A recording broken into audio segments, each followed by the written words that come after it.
అందరికీ ఆరోగ్యశ్రీ ఎలాగైనా అందించాలి. ఇది కలెక్టర్ల సదస్సులో సీఎం రేవంత్ రెడ్డి చేసిన సూచనలు. రేషన్ కార్డుకు ఆరోగ్యశ్రీ కార్డుకు లింక్ పెట్టొద్దని ఆదేశించారు. రాష్ట్రంలో ప్రతి ఒక్కరికి డిజిటల్ హెల్త్ ప్రొఫైల్ రూపొందించాలని అన్నారు. గ్రామీణ ప్రాంతాల్లో పనిచేసే వైద్యులకు ఎక్కువ పారితోషికం ఇవ్వడంతో పాటు ప్రోత్సాహకాలు కల్పించాలని ఆదేశించారు. ప్రభుత్వ ఆసుపత్రుల్లో ప్రతి బెడ్కు ఓ సీరియల్ నంబర్ ఇవ్వడంతో పాటు హాస్పిటల్ మెయింటెనెన్స్ కోసం ప్రత్యేక వ్యవస్థ ఉండాలని అన్నారు.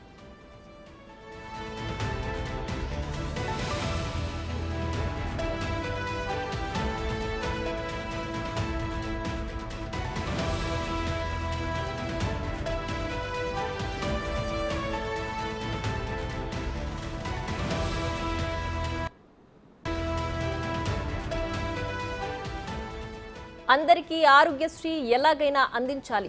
ఇది కలెక్టర్ల సదస్సులో సీఎం రేవంత్ రెడ్డి చేసిన సూచనలు. రేషన్ కార్డుకు ఆరోగ్యశ్రీ కార్డుకు లింక్ పెట్టొద్దని ఆదేశించారు. రాష్ట్రంలో ప్రతి ఒక్కరికి డిజిటల్ హెల్త్ ప్రొఫైల్ రూపొందించాలని అన్నారు. గ్రామీణ ప్రాంతాల్లో పనిచేసే వైద్యులకు ఎక్కువ పారితోషికం ఇవ్వడంతో పాటు ప్రోత్సాహకాలు కల్పించాలని ఆదేశించారు. ప్రభుత్వ ఆసుపత్రుల్లో ప్రతి బెడ్కు ఓ సీరియల్ నెంబర్ ఇవ్వడంతో పాటు హాస్పిటల్ మెయింటెనెన్స్ కోసం ప్రత్యేక వ్యవస్థ ఉండాలని అన్నారు సీఎం.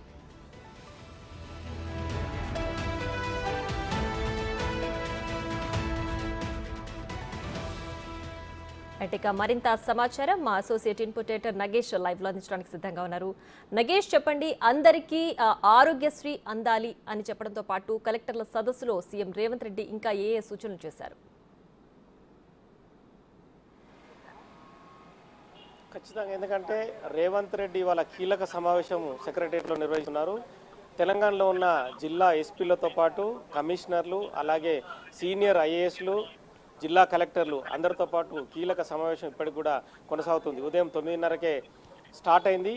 ఏదైతే రాష్ట్రంలో జరుగుతున్న సమస్యలు ఏదైతే ఉన్నాయో ఆ రైతులకు కావచ్చు, మిగతా వ్యవహారాలు కావచ్చు, వాటన్నిటికీ సంబంధించిన అంశాన్ని పరిగణలోకి తీసుకున్నారు. అలాగే వాళ్ళ ఆరోగ్యశ్రీ పైన కీలకమైన స్టేట్మెంట్ని రేవంత్ రెడ్డి విడుదల చేసిన పరిస్థితి.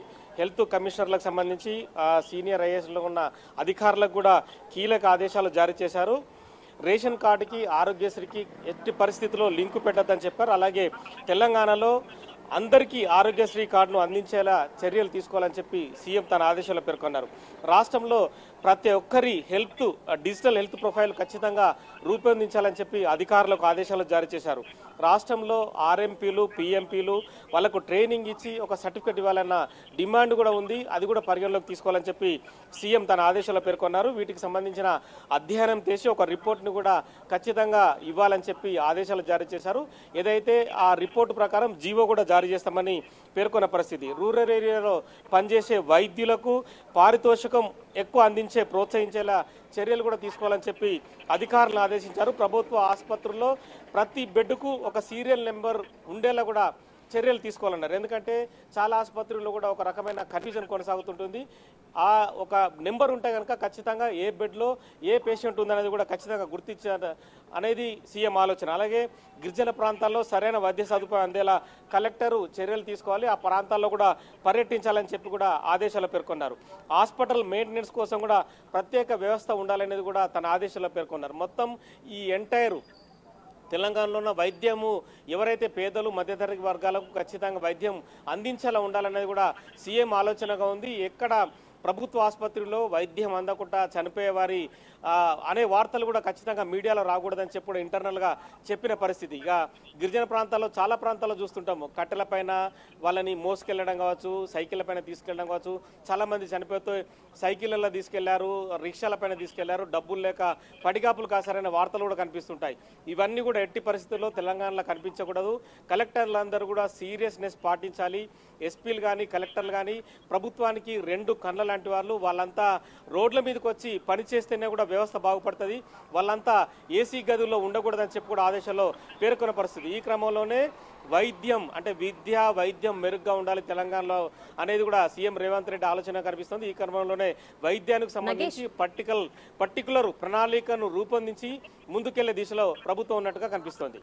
రైట్ నగేష్, అలాగే రాష్ట్రంలో ప్రతి ఒక్కరికి కూడా డిజిటల్ హెల్త్ ప్రొఫైల్ ఉండాలని సీఎం ఆదేశించారు కదా. సో ఈ హెల్త్ ప్రొఫైల్లో ఏ అంశాలు పొందుపరుస్తారు? దీని ద్వారా రాష్ట్ర ప్రభుత్వం ఏ పథకాలు తీసుకురాబోతోంది? ప్రొఫైల్ ఉండడం వల్ల ఏంటంటే అంటే వీళ్ళంతా కూడా ఊర్లో ఆర్ఎంపీ పిఎంపీలకు కూడా వాళ్ళకు కూడా ఒక జీవో ఉండాలన్న ఆదేశాల్లో పేర్కొనడం ఏంటంటే వాళ్ళ నుంచి కూడా ఒక సమాచారాన్ని సేకరించాలనేది సీఎం ఆలోచన కనిపిస్తుంది. ఎందుకంటే వాళ్ళంతా స్ట్రాంగ్గా ఉంటే కనుక ఒక విలేజ్లో ప్రతి ఇంటికి వెళ్ళి కూడా ఒక కుటుంబంలో ఎంతమంది సభ్యులు ఉన్నారు అంటే పిల్లలు పెద్దలు వాళ్ళ భార్య కావచ్చు ముసలోళ్ళు కావచ్చు వాళ్ళందరికి సంబంధించిన ఎర్త్ ప్రొఫైల్ను రూపొందిస్తే కనుక ఇదంతా డిజిటల్ రూపంలో ఉండాలనేది ఆలోచన కనిపిస్తుంది. ఎందుకంటే ఒక జిల్లాకు సంబంధించి కలెక్టర్ దగ్గర కావచ్చు జిల్లా వైద్యాధికారి దగ్గర కావచ్చు ఆ జిల్లాలో ఎంతమంది వృద్ధులు ఉన్నారు మహిళలు ఉన్నారు పిల్లలు ఉన్నారు వాళ్ళ ఆరోగ్య పరిస్థితి ఏంటనేది కూడా తెలుసుకోవచ్చు అనేది సీఎం ఆలోచన కనిపిస్తుంది. ఈ క్రమంలోనే హెల్త్ ప్రొఫైల్ రూపొందిస్తే కనుక వాళ్ళకు సంబంధించి కూడా ఎప్పటికప్పుడు పర్యవేక్షణ జరుగుతుందనేది సీఎం ఆలోచనగా ఉన్నట్టుగా తెలుస్తుంది. Right Nagesh, thanks for the updates.